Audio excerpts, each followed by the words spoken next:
மேடையில் இருக்கிற இந்த படத்தோட டீம், திருப்பியும் நான் ஒவ்வொருத்தராக பேர் சொல்ல விரும்பல. பட் ஆனால் சில விஷயங்கள் நான் இங்கே சொல்லியே ஆகணும். என்னோட கூடவே இருந்த என்னோடய ஃப்ரெண்டை வந்து என் ஃப்ரெண்டாக இருந்தார், என் மேனேஜர் அவராக இருந்தார், என்னோட ரொம்ப பெஸ்ட் ஃப்ரெண்ட், இப்போவும் க்ளோஸ் ஃப்ரெண்ட். ஸோ அவர்கிட்ட நான் ஒரு 1.5 இயர்ஸ் முன்னாடி சொன்னேன், டேய் எல்லா வேலையும் போயிட்டு பண்ணுறியே, எல்லாருக்கும் பண்ணுறியே, நம்மளே ஒரு படம் பண்ணலாம்டா, நான் எழுதுகிறேன், யாராவது போய் ப்ரொடியூசர் பாரு, பார்த்துட்டு நம்ம பண்ணலாம் அப்படின்னும்போது, பாஸ் சும்மா உங்களை வச்சு யார் படம் பண்ணுவா, சும்மா நீங்கள் என்ன 3 கோடி ரூபாய்னா சாதாரண விஷயம் நினச்சிங்களா, நீங்கள் போட்டால் திருப்பி எடுத்துட முடியுமா, சும்மா இருங்க பாஸ், இப்போ தான் ஒரு 10 படம் வருது, ஜாலியாக அதை பண்ணுங்க அப்படின்னாரு. எனக்கு என்னவோ என் மேலே நான் வச்ச நம்பிக்கை என் கூட இருக்கிறவங்களே வைக்கல. அந்த மாதிரி நேரத்தில் இந்த படத்துக்கு ஒரே ஒரு அந்த கார் ட்ராவலில் வந்து ஓகே சொல்லணும் அப்படின்னா என் மேலே ஒரு பெரிய நம்பிக்கை வேணும். அந்த நம்பிக்கையை வச்ச ஐசரி கே கணேஷ் சார் அவருக்கு ரொம்ப ரொம்ப நன்றி. பிகாஸ் சம்வேர் கூட இருக்கிற ஃப்ரெண்ட்ஸுக்கும் இல்லைனா நான் ரொம்ப நாளாக என் கூட யாரெல்லாம் பார்த்துருந்தேன்னா அவங்களுக்கு என் மேலே இல்லாத நம்பிக்கை அவர்கிட்ட இருந்தது. இந்த நம்பிக்கை உடனே டப்புன்னு வரல. அவர் சொன்னார் ஒரு 3 வருஷம் தான் தெரியும். ஆமாம், அந்த 3 வருஷம் தெரியும். அந்த 3 வருஷத்தில் நான் அவர்கிட்ட ரொம்ப உண்மையாக பழகியிருக்கேன். என்கிட்ட இதுக்கு முன்னாடி ஒரு வருஷம் முன்னாடி ஒரு கதை சொல்லி, அதுவும் கார் ட்ராவலில் தான், ஏன்பா நீ இதை பண்ணியிருப்பா, நீயே ஹீரோவாக பண்ணு,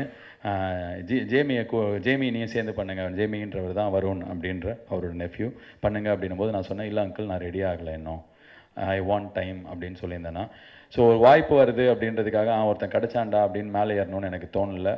நான் அந்த வாய்ப்புக்கு நான் தயாராகிட்டானா அப்படின்றத நான் எனக்கு கேட்டுக்கிட்டேன். ஸோ அந்த ஒரு honest relationship landed me this opportunity. Thank you so much uncle.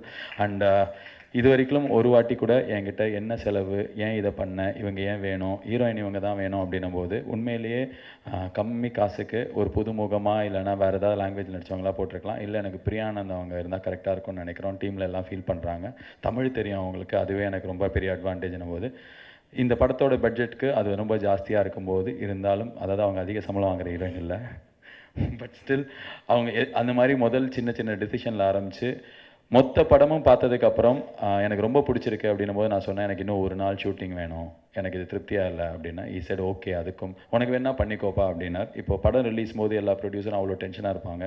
அவர் 20ஆம் தேதியே கிளம்பி லண்டன் போயிட்டு நேற்றுக்கு தான் வந்தார், படமே பார்க்கல, அவர் லண்டனில் தான் பார்த்தார் அவர். ஸோ அது எல்லாத்துக்கும் ரொம்ப நன்றி. நான் வந்து ஒவ்வொருத்தர் பேராக சொல்லணும் அப்படின்னும் போது ஆக்டர்ஸாக இந்த படத்துக்கு எனக்கு கிடச்சவங்க தான் என்னோடய பெரிய பிளெஸ்ஸிங். ஏன் அப்படின்னா, இங்கே இருக்கிற யாருமே நடிகராக ஒரு படத்தில் கூட வேலை பண்ணுறவனா நான் பார்க்கல. Starting from J K. Rithesh sir, அவர் வந்து ஐசரி கணேஷ் அங்கிள் சொன்ன மாதிரி தான். ஏன் எனக்கு ராமராஜன் வேணும் அப்படின்னு ஆசைப்பட்டேன்னா, மக்கள் யார் இவர், கொஞ்சம் அங்கே போய் பேசிக்கோங்களேன், ஓகே நான் பேசுகிறேன், ஓகே தானே. மக்கள் வந்து ஒருத்தரை ஒரு மிக பெரும் சூப்பர் ஹீரோவாக பார்த்தவர் Ramarajan sir. Rajini sir, Kamal sir பீக்கில் இருந்தபோது தமிழ்நாட்டில் இருக்கிற கிராமங்களில் கொண்டாடப்பட்ட ஒரு மனிதர். அந்த மாதிரி ஒரு இமேஜ் இருக்கிற மனுஷன் வேணும் அப்படின்றதுனால தான் எங்களுக்கு வந்து ஜே.கே. ரித்தீஷ் சார் தேவைப்பட்டார். அண்ட் உண்மையிலேயே இன்றைக்கி ஆக்ட்ரஸ் ராதா மேடம் கால் பண்ணி சொன்னாங்க, அவ்வளோ இன்னசென்ட்டாக அவர் ஸ்க்ரீனில் தெரிகிறார் அப்படின்னாங்க. ஆக்சுவலாக உண்மை, பயங்கர இன்னசென்ட், ரொம்ப நல்ல மனுஷன், எங்களுக்கு அவ்வளோ ஹெல்ப்ஃபுல்லாக இருந்திருக்கார். அண்ட் எந்த ஒரு ப்ரெஸ்டீஜும் ஈகவும் இல்லாமல் சும்மா ஒரு டிவி ப்ரோக்ராம் போய் அங்கே ஒரு குழந்தை கஷ்டப்படுறதை பார்த்து அதை இப்போ ஒரு 7 லட்ச ரூபா கொடுத்து ட்ரீட்மெண்ட் பண்ணியிருக்கார். ஸோ அந்தளவுக்கு ரொம்ப நல்ல மனுஷன், அவரோட பிளெஸ்ஸிங்.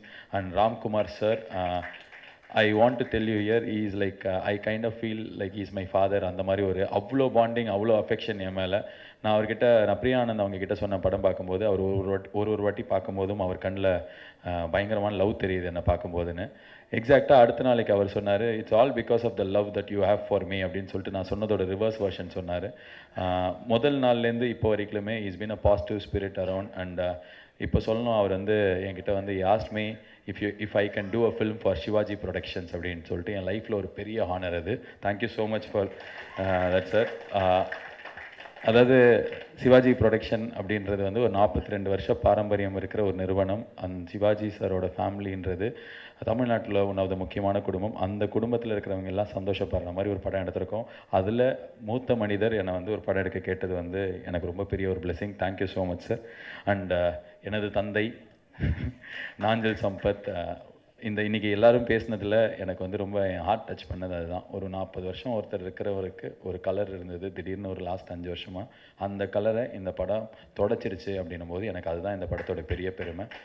ரொம்ப நல்ல மனுஷனை தப்பாக புரிஞ்சுக்கப்பட்டது நிறைய நேரத்தில் நடந்திருக்கு. அதுதான் அவருக்கும் நடந்தது. ஆனால் இன்னைக்கு உலகத்துக்கு தெரியும் is such a nice person. And என் லைஃப்பில் வந்து நான் பார்த்த ரொம்ப நல்ல மனிதர்களில், வெள்ளேந்தியான மனிதர்களில் அவரும் ஒருத்தர். இன்னும் நிறையா படம் நீங்கள் நடிக்கணும்.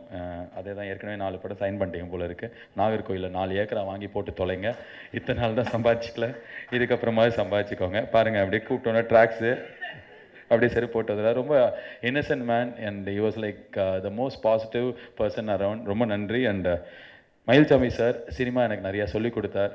ஒரு அசிஸ்டன்ட் டைரக்டராக நாங்களாம் இந்த படத்தில் வேலை செஞ்சுருக்கோம். ஆனால் அவரும் ஒரு அசிஸ்டன்ட் டைரக்டராக இந்த படத்தில் அவ்வளோ வேலை பண்ணியிருக்கார். அவ்வளோ எக்ஸ்பீரியன்ஸ் ஷேர் பண்ணியிருக்கார். இந்த படத்தில் அவர் வந்தது, அதுக்கப்புறம் எல்லா ப்ரெஸ் மீட்லேயும் மீடியா கண்டென்ட் கொடுக்கறது, எல்லாத்துக்கும் ரொம்ப நன்றி sir. Thank you so much. And என்னோட டீமில் நிறைய ஆக்டர்ஸ் நடிச்சிருக்காங்க. But one person is very special, என்னோட heroine Priya Anand. To be very fair, முதல் டைம் ஒரு காமெடியன் ஹீரோவாக நடிக்கிறான் அப்படின்னா ஒரு ஹீரோயின் அவ்வளோ வாட்டி யோசிப்பாங்க. ஸோ அந்த ஒரு தயக்கத்தில் நான் நிறைய பேர்கிட்ட கேட்காம முதல்ல இவங்க கிட்ட கேட்டேன். இவங்க கேட்டோன்னே ஓகே சொன்னது மட்டும் இல்லாமல், ஒரு ஹீரோயினாக என்னெல்லாம் குவாலிட்டிஸ், எவ்வளோ சின்சியாரிட்டி, எவ்வளோ டெடிக்கேஷன் வேணுமோ எல்லாத்தையும் அவங்கக்கிட்ட இருக்குது. செம்ம தமிழில் வந்து அவ்வளோ லைக் அவங்களால டைலாக் பேச முடியும். அண்டு கன்னடத்தில் அவங்களோட லாஸ்ட் 2 படமும் வந்து மிகப்பெரும் பிளாக் பஸ்டர். மலையாளத்தில் வந்து 100 கோடி ரூபாய் கலெக்ட் பண்ண காயங்குளம் கோச்சினி ஹீரோயின். இப்போ லாஸ்ட் வீக் எல்கேஜியோட ரிலீஸ் ஆன திலீப்போட படம் சூப்பர் ஹிட். ஸோ ஒரு தமிழ் தெரிஞ்ச ஹீரோயின் மற்ற எல்லா ஊர்லேயும் போயிட்டு பெரிய ஹீரோயினாக இருக்க முடியுது, நிறைய நடிக்க முடியுது. ஆனால் தமிழ்நாட்டில் ஒண்டி 2 வருஷத்துக்கு அப்புறம் தான் அவங்க படம் வந்திருக்கு. ஐ ரியலி விஷ் நிறைய டைரக்டர்ஸ் இந்த மாதிரி நல்ல ஹீரோயின்ஸ் அண்ட் சின்சியராக இருக்கிறவங்களை யூஸ் பண்ணிப்பாங்க. நிறைய படங்கள் இதுக்கப்புறம் பண்ணணும். Thank you so much for being part of this film. And technical crew, இந்த படத்தோட மியூசிக் டைரக்டர் லியான் ஜேம்ஸ். அவங்க சொன்னாங்க அப்பா வந்து இருக்காங்க. அதுக்கப்புறம் இவர் வந்து அனிருத்தோட பேட்ச். நிறைய டேலண்ட் இருந்து வெளியில் வந்து தெரியாமல் இன்னும் இப்போ வரைக்கும் வந்த படங்கள் பெருசாக போகாமல் இருந்தபோது எனக்கு வந்து ஐ வாண்ட் டு ஒர்க் வித்னு தோணுச்சு. அது அவ்வளோ நல்லா டெலிவர் பண்ணியிருக்கார். Thank you so much. And cameraman Vidhu. இந்த படம் 45 நாள் நாங்கள் ஷூட் பண்ணணும்னு நினச்சோம். முதல்ல 4 நாளைக்கு தான் ஷூட்டிங் போனோம். பிகாஸ் நாங்கள் யங் டீம், எங்களுக்கு எப்படி இதில் வேலை பண்ணணும்னு தெரியாது. சார் ட்ரையல்ஸ் மாதிரி பண்ணலான்னு 4 நாள் போனதுக்கப்புறம் தெரிஞ்சுது காசை வந்து இதில் வந்து டேஸில் போடாமல் இன்னும் கொஞ்சம் பெட்டராக பிளானிங் பண்ணி மனுஷங்க மேலே போடணும்.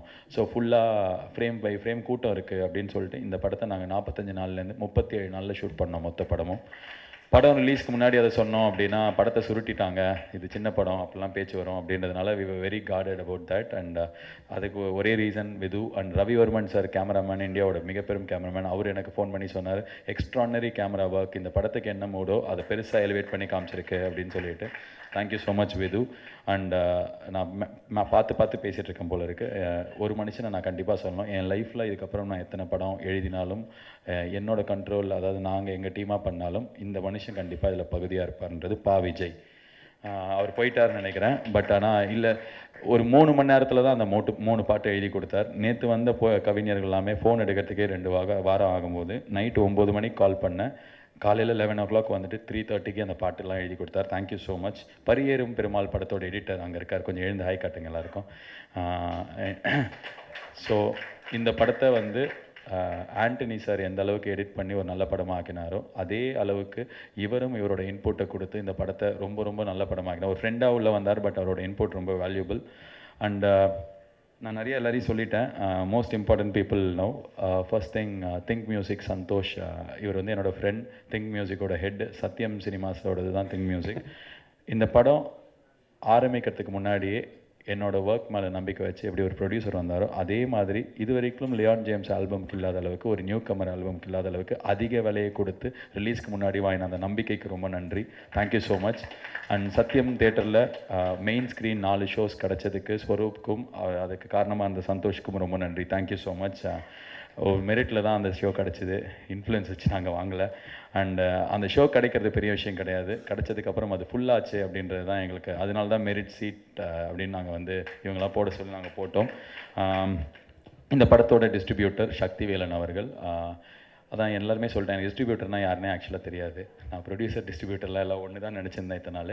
படத்தை வாங்கி வெளியிடுறவங்க தான் அப்படின்னு சொன்னாங்க. ஆனால் ரொம்ப ஜென்யூனாக முதல் நாளைக்கு கால் பண்ணும்போதே, சார் பணமழை கொட்டுது சார், இந்த மழையெல்லாம் பிடிச்சிட்டு நான் சீக்கிரமே உங்கள் ப்ரொடியூசரை போய் பார்க்க போகிறேன் அப்படி சொன்னார். நான் வந்து சும்மா ஏதோ விளையாட்டுக்கு என்ன confidence come on Anil Kumble come on அப்படிலாம் சொல்லிட்டு இந்த கீப்பர் சொல்லுவார்ல அந்த மாதிரி கான்ஃபிடன்ஸ் கொடுக்கறதுக்காக சொல்கிறாருன்னு நினச்சேன். But every day is confidence crew and the words like அந்த ப்ரைஸஸ் எல்லாம் ரொம்ப ஜாஸ்தியாச்சு. ஆனால் இவ்வளோ ஜென்யூனாக இவ்வளோ பேஷனேட்டாக ஒரு ஃபஸ்ட் டைமருக்கு 310 ஸ்க்ரீன் எடுக்கிறது அப்படின்றது ரொம்ப பெரிய விஷயம் நான் கேள்விப்பட்டேன். Thank you so much. அண்ட் இப்போது இது எல்லாமே வந்து ஒரு டீம் ஒர்க் எல்லாமே ஆர்ஜே பாலாஜி அண்ட் ஃப்ரெண்ட்ஸ்னு வரும். ஃபர்ஸ்ட் டைம் இந்த ஃப்ரெண்ட்ஸ் யாருன்னே இதுவரைக்கும் யாருமே பார்த்ததில்லை. என்னோடய ஃப்ரெண்ட்ஸ் என் கூட இந்த படத்தை எழுதினவங்க, இந்த படத்தில் அசிஸ்டன்ட் டைரக்டர்ஸாக ஒர்க் பண்ணவங்க எல்லாரையும் மேடைக்கு கூப்பிட்றேன். சரவணன் சார், கோபி எல்லாம் கொஞ்சம் மேடைக்கு வாங்க. ஆமாம், டைம் ஆகிடுச்சு, அதனால் ஃபாஸ்ட்டாக மந்தமாக வந்து தொலைங்க. ஆண்ட்ரூஸ், விக்கி அண்ட் கேமரா டீமில் இருக்கிற அசிஸ்டன்ஸும் வாங்க, தயவு செஞ்சு வாங்க. தமிழ் வாங்க. அப்படி இவங்க தான் என்னோடய டீம், இவங்களோட தான் படத்தை எழுதினோம். சுரேந்தர் அப்படின்றவர், சுரேந்தர் ப்ளீஸ் வாங்க. பிருத்திவி வாங்க, ஃபாரின்லேருந்து வந்தாலும் இந்த படத்தோட முக்கியமான இதுதான் என்னோடய டீம். இவங்களோட தான் நான் வேலை பண்ணேன்னா இப்போ ஒண்டி கிடையாது. நான் வந்து லாஸ்ட் 8-10 வருஷமாக நான் என்ன வேலை பண்ணாலும் என்னோடய ஃப்ரெண்ட்ஸோடு தான் வேலை பண்ணுவேன். இந்த படம் வந்து எங்களுக்கு சொல்லி கொடுத்தது நேர்மையாக ஒரு வேலையை பண்ணினோம், அது உண்மையாக பண்ணினோம் அப்படின்னா ஜெயிக்கலாம் அப்படின்றது தான். நான் எல்லாருக்குமே சின்ன வேலை செஞ்சவங்களுக்கும் we made sure we gave credit. யாரோட உழைப்பையும் திருடக்கூடாதுன்றதுல ரொம்ப உண்மையாக இருந்தோம் எல்லாருமே. இதோ விக்கி கை தூக்குங்க. இந்த படத்தில் வந்து அடிஷ்னல் டைலாக்னு அவர் பேர் வரும். ஸோ 25% ஆஃப் த டைலாக் அவர் தான் எழுதியிருப்பார். ப்ரொடியூசர் ஐசரி கணேஷ் அவர்கள்கிட்ட போய் நான் வந்து சொன்ன ஒரே ஒரு வார்த்தை வந்து, அங்கிள் என்னால் இந்த படத்தில் உங்களுக்கு ₹1 லாஸ் வராது, அதுக்கு நான் காரணமாக இருப்பேன் அப்படின்னு சொல்லிட்டு, அதுக்கு எவ்வளோ உண்மையாக இருக்க முடியுமோ நாங்கள் அந்தளவுக்கு உண்மையாக வேலை செஞ்சோம். பிருத்திவி கை தூக்குங்க. அவர் வந்து பொன்வண்டு, நிப்பான் பெயிண்ட்ஸ்ன்னு சொல்லிட்டு பெரிய படங்களுக்கு ஸ்பான்சர் பண்ணுறவங்கள இந்த படத்துக்கு ஆல்மோஸ்ட் 50 லட்ச ரூபா கொடுக்க வச்சார். மொத்தமாகவே ஒரு டீமாக நாங்கள் வேலை செஞ்சு நாங்கள் கற்றுக்கிட்ட விஷயம், க்ரீட் இல்லாமல் அவர் சொன்னார் படத்தை வந்து கரெக்டான விலைக்கு விற்றுருக்கோம் அப்படின்னு சொல்லிட்டு. படம் எடுத்தவருக்கு இந்த படத்தில் அதிகமாக சம்பாதிச்சுட்டு கொள்ளையடிச்சிட்டு போகணும், இல்லை தான் இது அதிகமாக விற்று அவன் தலையில் கட்டிடலாம் அப்படின்ற இன்டென்ஷனில், வாங்கினவருக்கு சரி ஓகே கொஞ்சம் லாபத்தை கம்மியாக சொல்லணுன்ற இன்டென்ஷனில் எடுத்த எங்களுக்கும் என்ன இருந்ததுன்னா, நாங்கள் திருப்பி நிறைய நல்ல படம் எடுக்கிறதுக்கு எங்களுக்கு ஒரு வாய்ப்பு வேணும். அந்த வாய்ப்பை நாங்கள் நேர்மையாக பயன்படுத்திக்கணும்னு நினச்சோம். ஸோ அந்த வாய்ப்பை எங்களுக்கு கொடுத்த எல்லாருக்கும் நன்றி. இவங்க தான் அதை எனேபிள் பண்ணவங்க, என்னோடய டீம், என்னோடய ஃப்ரெண்ட்ஸ். Thank you so much. நீங்கள் எல்லாம் கீழே போகலாம். ரொம்ப நன்றி. நிறைய திட்டியிருக்கேன் அவங்கள. நான் எப்போவுமே நார்மலாக ப்ரிப்பேர் பண்ண மாட்டேன், பட் ஆனால் நிறைய பேர் இருக்காங்கனால மறந்துடுவேன்றதுனால கொஞ்சம் எழுதி வச்சேன். ஸோ ஹானஸ்ட்டாக வேலை பண்ணோம், கிரெடிட் கொடுக்கணும் அப்படின்றதுக்கப்புறம் எல்லாம் சின்ன பசங்களாக இருக்காங்க. ஸோ இன்னொரு விஷயம் நாங்கள் கற்றுக்கிட்டோம். அது என்ன அப்படின்னா, பெரியவங்க சொல்கிறத கேட்கணும், அவங்களோட அட்வைஸ் ரொம்ப இம்பார்ட்டன்ட்னு சொல்லிட்டு இந்த படத்துக்கு நிறைய பேர் குட்டியாக பிளெஸிங்காக வந்திருக்காங்க. சென்சார் போர்டு அதை சொல்லலாம். இந்த படத்தை வெளில ரிலீஸ் பண்ண விட்டதுக்கும் அந்த படத்தில் முக்கியமான விஷயங்கள்லாம் கட் பண்ணாமல் இருந்ததுக்கும் censor board officer Leela madam and அவங்களோட டீம் ரொம்ப ஹானஸ்ட்டாக டிரான்ஸ்பரண்ட்டாக இந்த படத்தை அதை லார்ஜர் கருத்தை பார்த்து வெளில சொன்ன அவங்களுக்கு நன்றி. மறக்காம நம்ம நான் ஸ்டாப் நியூஸ் தமிழ் யூடியூப் சேனலுக்கு சப்ஸ்கிரைப் பண்ணுங்கள், ஷேர் பண்ணுங்கள், கமெண்ட்ஸ் பண்ணுங்கள், லைக் பண்ணுங்கள்.